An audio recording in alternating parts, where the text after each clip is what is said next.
नमस्कार, आप देख रहे हैं एवन उत्तर प्रदेश और मैं हूं आपके साथ आयुषी गुप्ता। बुलेटिन की शुरुआत करेंगे इस वक्त की हेडलाइंस के साथ।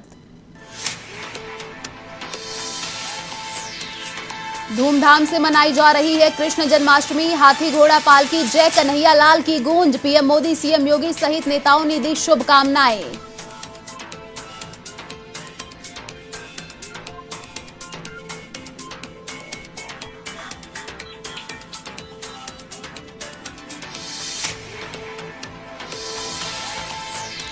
दो लाख लोगों को मिला आवास योजना का पैसा। लखनऊ से सीएम योगी ने शहरी लाभार्थियों से किया वर्चुअल संवाद।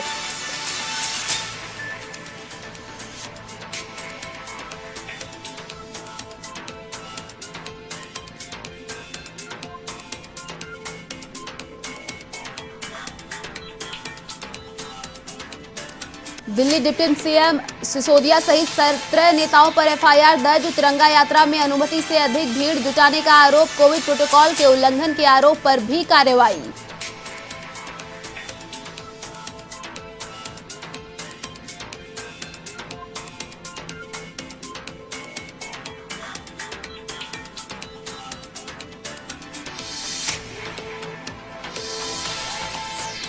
यूपी में वायरल फीवर ने स्वरूप बदला। बुखार से 7 दिनों में 50 मौतें। फिरोजाबाद में सबसे ज्यादा 25 की गई जान। ठीक होने में लग रहा है 15 दिन का समय।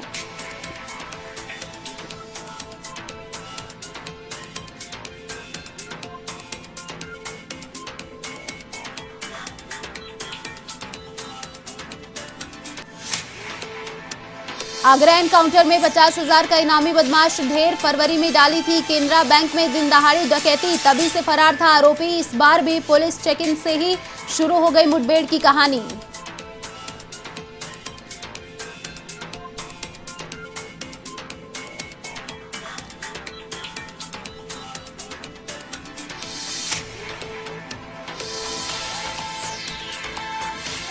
और अब खबरें विस्तार से। मुख्यमंत्री योगी आदित्यनाथ ने प्रधानमंत्री शहरी आवास योजना के लाभार्थियों से वर्चुअल संवाद किया। इस दौरान 2,08,53 लाभार्थियों को उनके खाते में योजना की पहली, दूसरी और तीसरी किस्त के 1,34,000 करोड़ रुपए की धनराशि ऑनलाइन ट्रांसफर भी की। आपको बता दें, मुख्यमंत्री आवास पर यह कार्यक्रम आयोजित किया गया। इस मौके पर सीएम ने जिनके आवास पूरे हो चुके हैं उन लाभार्थियों से बात कर उनकी समस्याएं और सुझावों को सुना। साथ ही आपको बता दें कि कार्यक्रम के लिए 100 लाभार्थियों को बुलाया गया था। इस दौरान सीएम ने प्रधानमंत्री आवास योजना को एक सफलतम योजना बताया।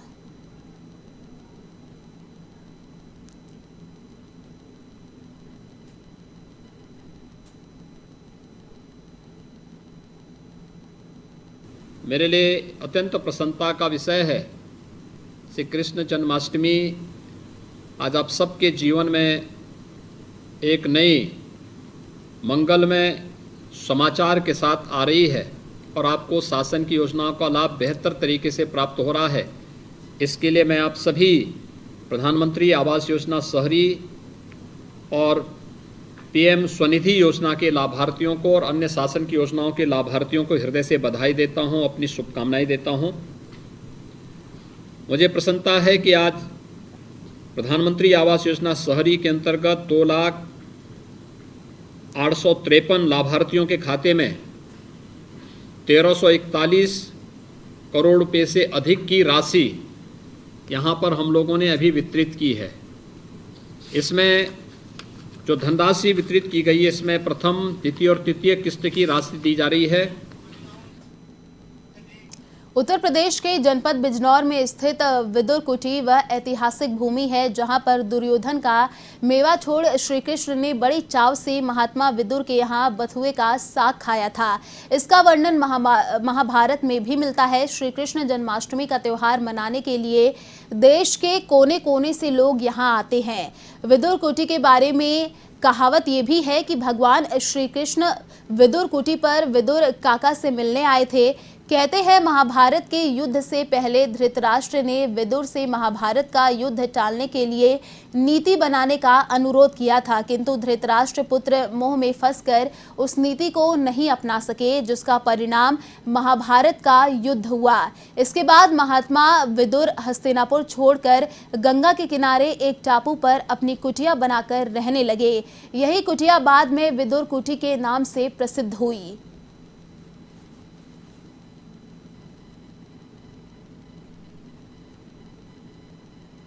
इसकी मान्यता इस प्रकार है कि महात्मा विदुर धर्मराज के अवतार दशरथ के सलाहकार कृष्ण भक्त दासी पुत्र कहलाए हैं। वहाँ से नाराज होकर के हस्तिनापुर से विदुर जी ने इधर झोपड़ी डाली और तपस्या की है। तपस्या इस प्रकार की है कि भगवान श्री कृष्ण इनके तपस्या से प्रसन्न होकर के इनकी झोपड़ी पर आए और आकर के कहते हैं कि काका मैं आ गया हूँ। विदुर रानी ने प्रेम में केले के छिलके दिए और छिलके खा जाते हैं, इतने मग्न हो जाते हैं। विदुर ने बथुआ का साग खिलाया। जैसे कि आप जानते हैं कि दुर्योधन की मेवा त्यागी साग विदुर घर खाई, इस स्थान पर महात्मा विदुर जी ने तपस्या की है और भगवान श्री कृष्ण ने आकर के बथुआ का साग का भोजन स्वीकार किया है।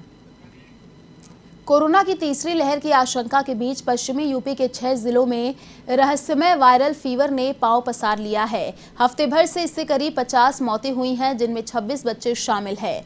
उत्तर प्रदेश सरकार के आंकड़े बता रहे हैं कि ये मौतें 7 दिन में आगरा, फिरोजाबाद, मथुरा, मैनपुरी, एटा और कासगंज जिलों में दर्ज की गई हैं। सभी मामलों में तेज बुखार, डिहाइड्रेशन और प्लेटलेट काउंट में अचानक गिरावट के लक्षण उभरे हैं। हालांकि सैकड़ों लोग इस बीमारी से ठीक भी हो चुके हैं, लेकिन वायरल को मात देने में इन्हें 15 दिन से भी ज्यादा का समय लगा है। साथ ही आपको ये भी बता दें कि मरीजों की बढ़ती संख्या से सरकारी अस्पतालों में भी बिस्तरों की कमी होने लगी है। कुछ जगहों पर तो एक बेड पर 2 से 3 मरीजों का इलाज किया जा रहा है। साथ ही फिरोजाबाद के मुख्य चिकित्सा अधीक्षक ने बताया कि वायरल बुखार से पीड़ित 100 से अधिक बच्चों का उनके यहाँ इलाज किया जा रहा है।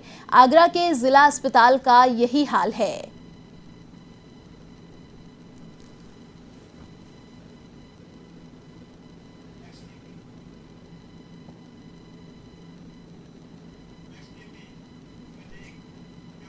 दिल्ली के उप मुख्यमंत्री मनीष सिसोदिया और संजय सिंह समेत आम आदमी पार्टी के आगरा में प्रमुख नेताओं के खिलाफ थाना लोहामंडी में मुकदमा दर्ज कराया गया है। आपको बता दें कि तिरंगा यात्रा में अनुमति से अधिक भीड़ जुटाने और कोविड प्रोटोकॉल के उल्लंघन के आरोप में ये कार्रवाई की गई है।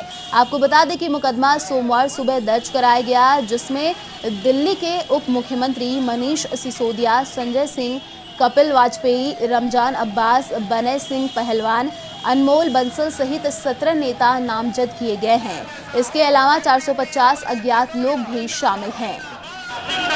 शिक्षा मंत्री मनीष सिसोदिया।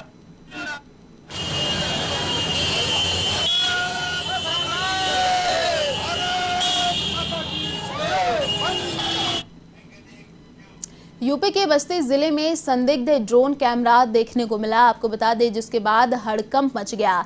वहीं सूचना के बाद मौके पर पहुंची पुलिस टीम और ड्रोन एक्सपर्ट ने हालात का जायजा लिया। आपको बता दें कि बस्ती जिले के कोतवाली थाना के ICICI बैंक के पास संदिग्ध ड्रोन कैमरा गिरा था।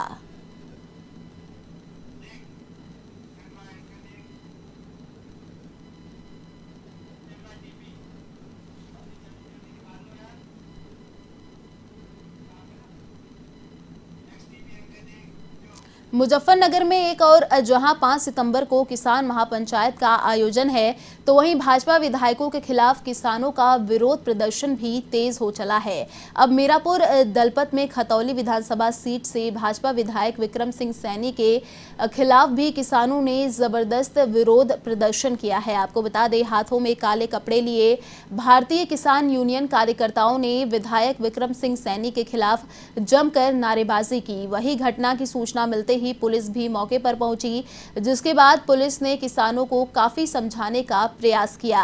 इस बीच अब पुलिस ने विधायक को अपनी सुरक्षा में गांव से निकालकर जानसठ तक सुरक्षित ले जाया गया। नहीं, इनका तो स्वागत हो रहा। अभी तो लोग गाजीपुर बॉर्डर पर थे तो ये समझ रहे थे कि अभी तुम्हें कोई वो नहीं कर रहा। भारतीय जनता पार्टी के लोगों को तो घर से निकलना भारी हो जाएगा। अभी तो काले झंडे दिखाए, अभी काला तेल तो है। तो किसानों के हित में काम करते तो फिर आज ये हालत की होती कि घर से बाहर नहीं निकल जा रहे। खबर पीलीभीत से, जहां किसानों ने हरियाणा सरकार का विरोध करते हुए पुतला फूंका। उन्होंने बताया कि हरियाणा के करनाल में पुलिस प्रशासन के द्वारा सरकार के इशारे पर निहत्थे आंदोलन कर रहे किसानों पर लाठियां भाजी गई, जिसमें कई किसान घायल हुए और कुछ की मौत भी हुई, जिसका विरोध करते हुए किसानों के खिलाफ भड़काऊ आदेश देने वाले एसडीएम को निलंबित करने के साथ किसानों पर लाठीचार्ज करने वाले सभी अधिकारियों के खिलाफ कार्रवाई करने की मांग की गई। वहाँ पर हरियाणा में राष्ट्रपति शासन लगना चाहिए। भारत सरकार को चाहिए उनको बर्खास्त करके राष्ट्रपति शासन लगाएं। और ये सरकार चलाने लायक ही नहीं है। खट्टर ये शुरू से ही किसान विरोधी रहे हैं। पहले भी इन्होंने खाइयाँ खोदी हैं, बड़े बड़े कटीले तार लगाए हैं। जब अब किसान भाई पंजाब से उठ के आंदोलन लेके अपना चल के आए थे तो इन्होंने खाइयाँ खोदी, रास्ते खोदे। सरकारें किसानों को पानी पिलाती हैं और उनकी सेवा करती हैं, खाना खिलाती हैं। ऐसा काम ना करके इन्होंने खाइयाँ खोदी हैं और जूझते हुए किसान बॉर्डर पे पहुंचे। उसके बाद भी जहां भी आंदोलन हुए हरियाणा में, खास करके पूरे देश में, हरियाणा ही एक ऐसा प्रदेश है और खट्टर एक ऐसे मुख्यमंत्री हैं जिन्होंने सबसे ज्यादा किसानों का विरोध किया है। यूपी के आगरा में पुलिस मुठभेड़ में 50,000 का इनामी मुकेश ठाकुर ढेर हो गया। जानकारी के मुताबिक घटना थाना सदर के बीएसएनएल ऑफिस के पास हुई, जहां पुलिस चेकिंग के दौरान में आरोपी मुकेश ठाकुर ने फायरिंग कर दी। जवाबी कार्रवाई में पुलिस की गोली से मुकेश ठाकुर घायल हो गए, जिससे एसएन अस्पताल में भर्ती कराया गया, जहां डॉक्टरों ने उसे मृत घोषित कर दिया। आपको बता दें कि पुलिस ने बताया कि बदमाश बैंक लूट में वांछित था और उस पर 50,000 का इनाम भी था।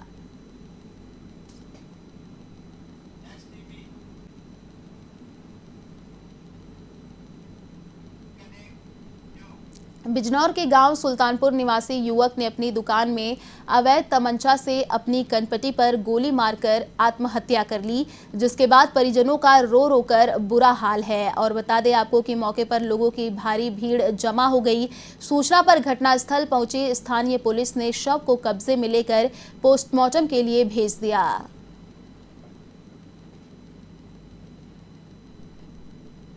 थाना व कस्बा हल्दौर अंतर्गत ठाट बाजार में स्थित नागर गारमेंट्स के मालिक गजेंद्र सिंह, जिनकी उम्र लगभग 32 वर्ष है, ब्रह्मपाल सिंह गुजर इनके पिताजी हैं, जो अभी अभी उपनिरीक्षक पद से रिटायर हुए थे।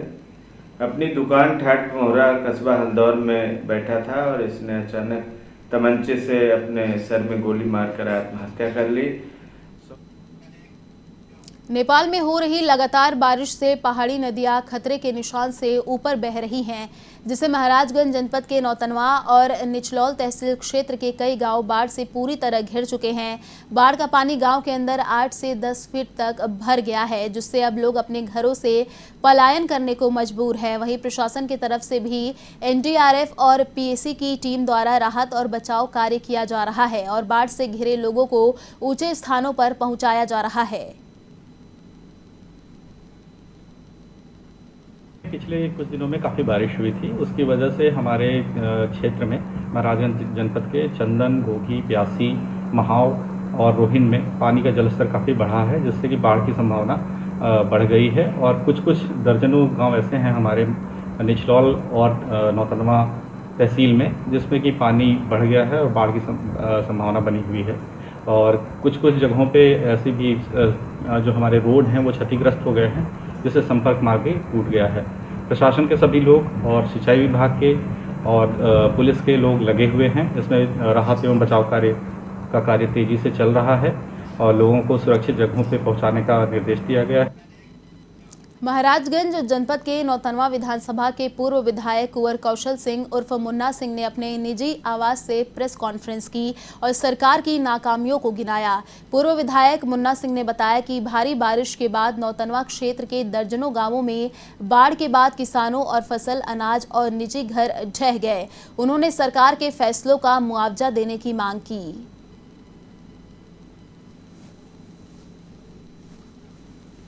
ठीक है ना, लेखपाल को स्वयं सूची बनानी चाहिए। दूसरी बात कि हमने पूछा, एसडीएम साहब आए थे, तहसीलदार साहब आए थे, उन्होंने कहा कोई नहीं आया था। मैं बाढ़ से लौट के चला आया, जब आ रहा था वापस तो सूरजपुरा गांव के पास हमको एसडीएम की और तहसीलदार की गाड़ी मिली। इन्होंने कहीं कैंप नहीं किया। और जो ये पुलिस लगी है और एनडीआरएफ की टीम लगी है, ये कल से लगी है। कल जब एनडीआरएफ की टीम आई है तो सेमरावा में और चकला में और टेढ़ी पे एक एक स्टीमर भेजी गई। और स्टीमर का हाल ये रहा कि आप जाके खुद गांव वालों से पूछिए, उसमें डालने के लिए पेट्रोल नहीं था सेमरावा गांव में। तो गांव वालों ने तेल मंगाया, तब जा कर के आदमियों को निकाला। देश आज कृष्ण जन्माष्टमी का त्योहार मना रहा है। हालांकि इस बार कोरोना वायरस की वजह से मंदिरों में भीड़ देखने को नहीं मिल रही।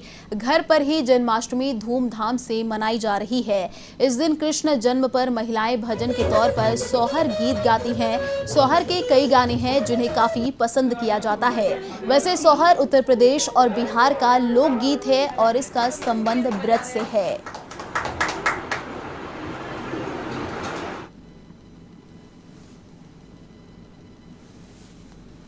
मुस्लिम धर्म से मुस्लिम समाज से उन्होंने यहाँ पे एक बच्चे को तैयार किया जो कृष्ण की छवि में यहाँ पे आने वाले थे। बहुत अच्छा लगा कि धर्म निरपेक्षता की बात हुई कि यहाँ पे किसी धर्म की, किसी समुदाय की या किसी जाति की बात नहीं की जा रही है। और बहुत सारे लोगों में आज मैंने देखा है कि कुछ दिनों से चल रहा है कि लोग थोड़े कंफ्यूज हैं कि वो कृष्ण को बोल रहे हैं। कोई कहता है कि क्षत्रिय हैं, कोई कहता है कि यादव हैं। पर मैं इस पर एक चीज़ ज़रूर कहना चाहूँगी कि हम धर्मों में अपने मानव समाज को बांट सकते हैं और बहुत सारी चीज़ों को कर सकते हैं, पर परमात्मा की शक्ति की जब बात आती है तो वहाँ पे हमें एक ही चीज़ कहना है कि परमात्मा को किसी धर्म में मत बांटिए। परमात्मा लखनऊ सचिवालय में निजी सचिव ने गोली मारी। आपको बता दें, नगर विकास के अपर मुख्य सचिव रजनीश दुबे के निजी सचिव ने आत्महत्या की। बापू भवन 8वें तल पर कमरा नंबर 824 में यह आत्महत्या की। निजी सचिव विशंभर दयाल ने खुद को गोली मारी। विशंभर दयाल को सिविल अस्पताल में भर्ती करवाया गया।